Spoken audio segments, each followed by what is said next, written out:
Greetings, Bull Nation, family, and friends. Welcome to the MNWAA Network.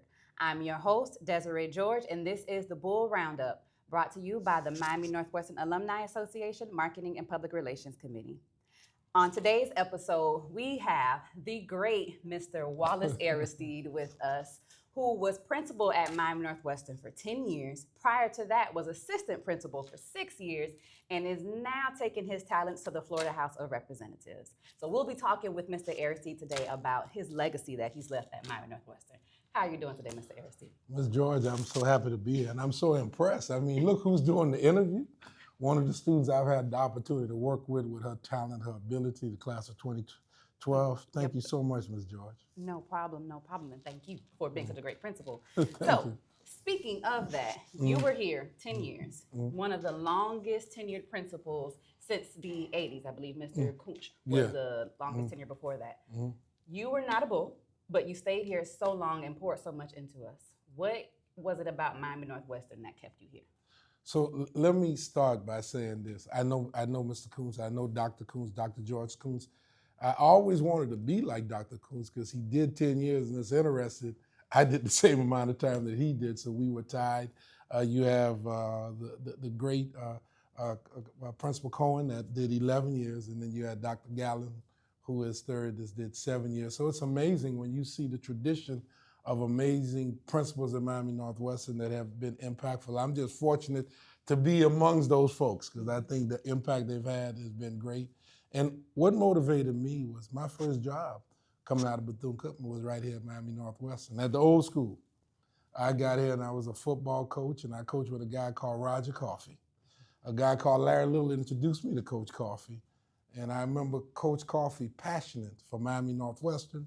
We would go to the students' houses, we would spend time with the family, and I always was enamored and always had a love from that time for Miami Northwestern Senior High School. Well, awesome. So when you became principal, we were a D school, had been D and F school many years before that, but in your first year as principal, we became a B school, and the following year, we became an A school. What did it take to do that? Well, aside from walking down the hallways, telling us to get in class. Listen, it is very difficult, it's very challenging. I talk about that a lot when I'm in Tallahassee. That is not easy work. That's a lot of work to be put in because when you're at a school like Miami Northwestern, the perception is great in sports, great in performing arts, students have talent. But it was never the perception that we could do it academically. So we had to change that thought process. And when you go to the historically HBCU, I went to Bethune-Cookman. I know other folks went to other places. I won't mention them, but I know where I went. So those that like to strike and strike again, they're in the room, so I get it. You begin to understand that when you talk about education, people of African ancestry, you talk about Timbuktu, the ability is within the students. Is just trying to bring it out. And that was something I worked on very hard when I got here at Miami Northwestern, how to believe and how to convince students to believe in themselves to be able to do that. And as one of those students, you did an amazing job. Like I said, I remember you storming down the hallways, making sure we got in class. But it wasn't just that. You, like you just said, you poured into us. You made us believe that it was possible. Because nothing had changed. There wasn't necessarily any new curriculum or any new type of student. It was just good leadership. So thank you for that. And you left an amazing legacy in terms of the progress of grades that we made in your entire time here.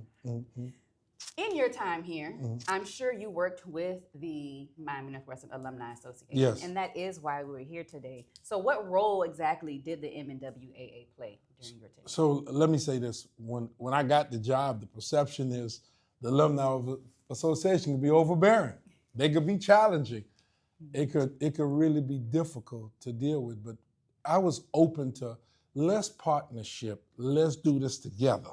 Let's connect with one another. It was never about me. It was about us working collectively. I think one thing I agree with the Alumni Association on, they love the children. Yeah. They love their school. Yes. So I leveraged their passion for the school to get on board with what I wanted as the principal. Because at the end of the day, I am the principal. I was the one in charge. I'm the one responsible because the buck stops at my door. So I always reminded them, listen now, I know we're excited, boys. Let's remember what we're here for. We're here for the students. Right. And that's something I really appreciated about the association. They always understand what we had to do was make sure the students were in a good place. They would help me with trying to get toiletries for the students. They would help me with trying to get the students, if they had to take a test and the students couldn't pay for it, they would go out their way to try to pay for the test. If the students were hungry, they would help me with that. How do we try to feed the students? I mean, people walked in to help me. I remember the first class, the president of the first class, Mr. Ford, he came in, he said, what can I do for the school? I said, Mr. Ford, if you can get us some printers, get us some ink, because we had the College Resource Center. He got with there's the first class 56. He got with that class and other classes, and he brought the ink, he brought the printers. I mean, he was amazing. That class of 64 is another one. I don't know, they just love me and I love them. I guess that's my era, that's my time, 64. They came all in, 10 toes down. I mean, when you talk about 74, 75, there were so many of them. Class of the 80s, the 90s. I mean, the classes came and they wanted to contribute. It was like a groundswell with the Alumni Association, however they could help. And before we leave, I want to tell you how they got me to where I'm at today, that alumni group here. Okay, well, go ahead. This is your time. Tell us about it. So I'm running for state representative. I'm running last August. And when I looked at Miami Gardens, at the Miami Gardens Library, we going to early voting. All I saw was this, talking about, we got you. Or we're going to make sure you get there. I'm like, okay. Listen, I had parents. I love what you did for my son. I love what you did for my daughter. We got you. They went and got people from everywhere. This is who you're going to vote for. I mean, there was other schools that were in Miami Gardens that I worked at those places too, but they showed that love, but that bull love was a powerful love. No love like that I'd ever seen, that passion. They always asked for two people. When you gave them a list of who you were going to vote for, they always say, where's Wallace? Where's Rodney? They're looking for the Bulls. Yeah. And that thing, what happened at that particular time, meant so much to me. I will never forget Miami Northwestern. Miami Northwestern is always on my heart. And I go there a lot of times. The fight is about Miami Northwestern, because when you having issues with public schools, I worked at a public schools. Talking about 15 years here at Miami Northwestern. And you're always going to have you're going to get the fight for me when it comes to this, because I know what the schools brings, what it does for the community. This school is the mecca of Liberty City. Not alive. And you said a lot there. You talked about all the things that the association does. And I think a lot of people don't realize that. So I thank you for shedding light on that we are providing housing and clothing and necessary needs for students and their families. We're providing scholarships. And then as an association, it's not just the association, it's this entire community of Miami Northwestern that shows up for our students. But it was mostly those OGs. So this is a moment where I'm going to say, us youngsters, it's time to also step up and be the community that we are talking about right now, and be the community that helped Mr. Aristide get to where he is in the Florida House of Representatives. So you told us kind of how you got there, but what made you make that pivot from education? Oh, wow, the Bulls. So I don't know if you knew about this, and maybe you remember this. In 2017, I don't know if you were here at that time, we lost a lot of students. We lost 20 students in the community. And when we lost those 20 students came to my office one day and they said they're going to do a sit-in. I'm saying, these some funny young people. What sit-in? They said, we're going to sit in your office. They say, you got to do something about this. I said, well, we're safe at the school. I have no jurisdiction on what happens in the community. They say, you got to solve the problem that we're having in the community with gun violence. I'm saying, I left that day, I left the school. I said, these bulls are too crazy. Look at my children. I said, these children don't know what they're talking about. What can I do? So I got busy, 18, 19, I forgot all about it. I'm sitting at the pandemic, and because at that time, everything is closed down, so you have no time but to think. And I'm thinking about what those students were telling me, I said, you know what? Maybe I need to run for office. Maybe I can make a difference. In 21, I ran for county commissioner. And it didn't work out, but I was happy it didn't work out because it was a blessing because I really didn't know about politics, never interested in politics. I got into because of my relationship here at Miami Northwestern. So when you talk about 24, when I knew what I was doing, I was in a much better place to be successful. And what I found out when I got to Tallahassee, sometimes the one up above puts you where you need to be at. Amen. And the fight behind public schools is real in Tallahassee. It is a challenge. There's a major push for private, charters, and others. And this public schools had taught me the value of what a public school means to a community, means to students, means to parents, means to family, means to alums. It showed me that all stakeholders are very important when you talk about a public high school like Miami Northwestern. Absolutely, and not just any public high school. In one of our previous episodes, we talked about how Miami Northwestern is an institution. Yes. We are a historically Black high school. Yes. We are a baby university. Yes. And it's not just because of the pride in our community, it's because of all that we offer here. And in terms of our different programs, dental, PAVAC, music and arts, athletics, and everything. So it's important that we have people like you who are fighting, not just for Miami Northwestern, because there's a lot of other schools in this community that are doing great things and that we need, again, people support like you. So we want to talk about the tags. Oh, yes, that's a great question. So yeah, Miami Northwestern, if you're not familiar, we are on the brink of history yet again and trying to be one of the first high schools to have a Florida tag. Now, we had some hiccups. We're in a pause right now, but we're still pushing through. But Mr. Aristide has been a great support in that. So can you tell us some more about what's going on with that? Yeah, I think that's a great question. Listen, the tag was one of the first fights I got. Because remember, there's a couple of big fights I had. One of them was the Coalition of Black Men and Boys that we were able to get it done through Florida Memorial and some things we could do in the community for job training, for opportunities in education. Senator Osgood was helpful, and we're working with Florida Memorial, so I think that's going to give us a positive impact, because that was big for me, because I mentioned the young men that we lost when I was here at the school. The tag, I went, and I remember the first day going in, and I said, hey, this is great, we're going to put this bill, the tag, what have you. I went and put that tag there. The people talking about, what you talking about with the tag? You bringing no tag.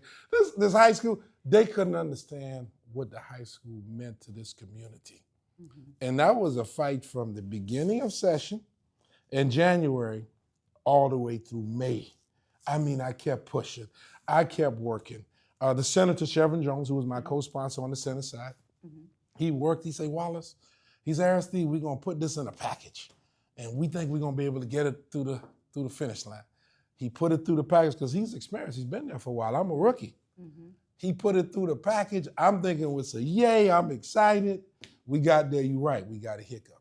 But something I did, I went and met with the speaker, and I think we were able to convince him, hey, he's from Miami-Dade County.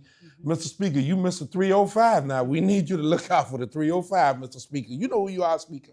So he seemed convinced, based on our conversation, that he would help us try to get this to the finish line. Because we're going to come back in January. That's the first thing on my docket, the Bulls tag. That's number one. Okay. Then the folks in the committee, the leader of the committee, I went and had a heart-to-heart with this committee member, because she made it.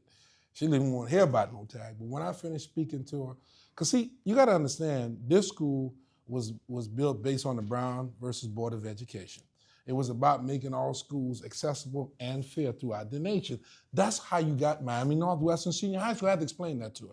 I said, there are some people, maybe in the 50s and 60s, did not get that opportunity to maybe go to a college university, but this became like their college university experience because they didn't have that opportunity at a particular time for whatever it may be. Because you've had many, like a congresswoman, you got 2 board members, there's so many that went through Miami Northwestern that were very successful, but you had some that had some challenges, so this was big for them. And I had to explain that to her. I broke down Miami Northwestern, the history. You talking about people that were in the House, Florida House, from graduates from Miami Northwestern, me employed by Miami Northwestern. We talked about people in the Florida Senate that impacted this state from Miami Northwestern. When we broke it down, I think we left with an understanding. She said, you know what, I didn't know. I have a better understanding, and I'm willing to take a look at it. And I think we got folks to listen, and we come back. I feel confident we're going to be in a good place with Mr. 305 and our leader that needs to help us to get it done on that committee. So I think we're going to be in a much better place in January.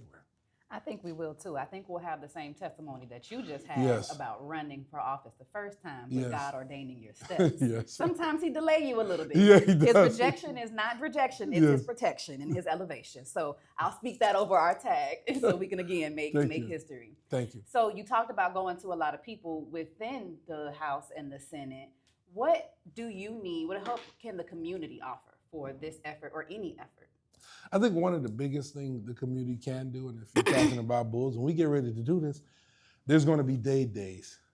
The Bulls need to come with that blue and gold and meet some of the people in the offices, and some of the people we need to meet are the people from Miami-Dade County. We got the largest number of Dade delegation that go to Tallahassee from Dade County because we're the biggest county with the most people.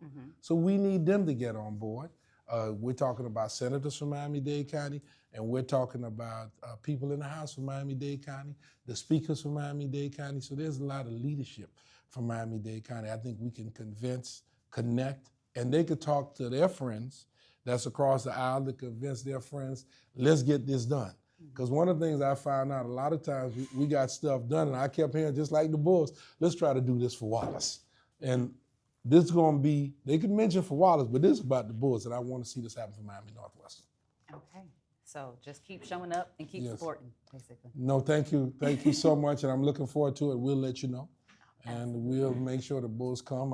I'm glad our CEO for the Bulls who walked in, he did come to Tallahassee, and he was on the grind. He was there. He brought his president, and the president came, and I thought that was nice. I thought that was important. They were in my office.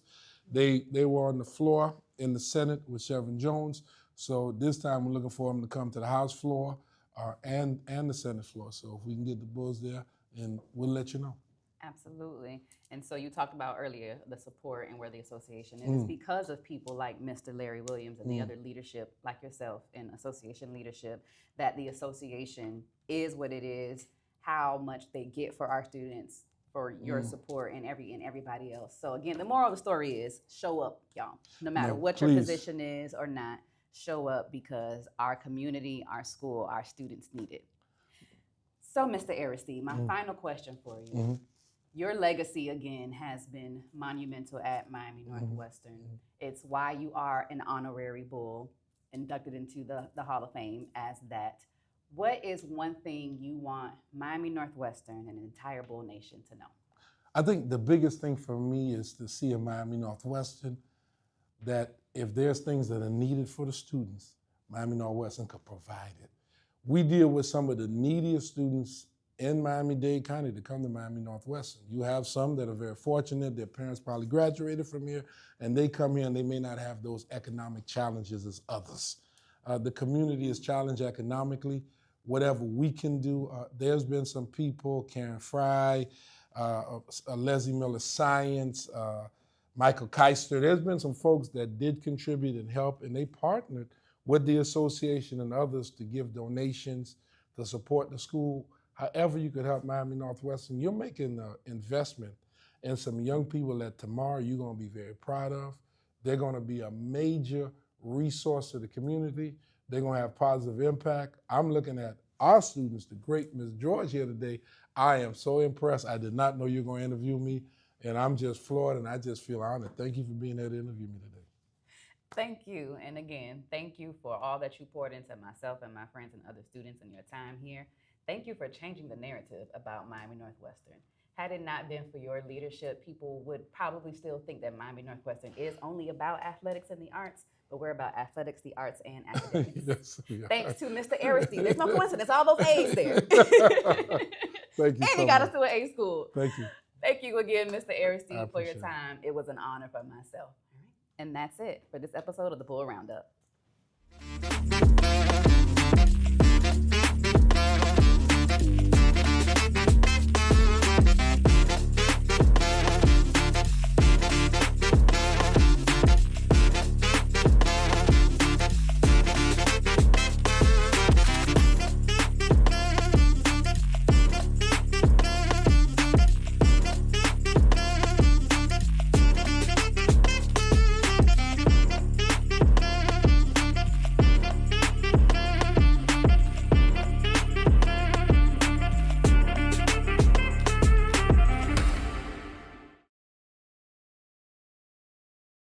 Be sure to like, comment, and subscribe to the MNWAA network.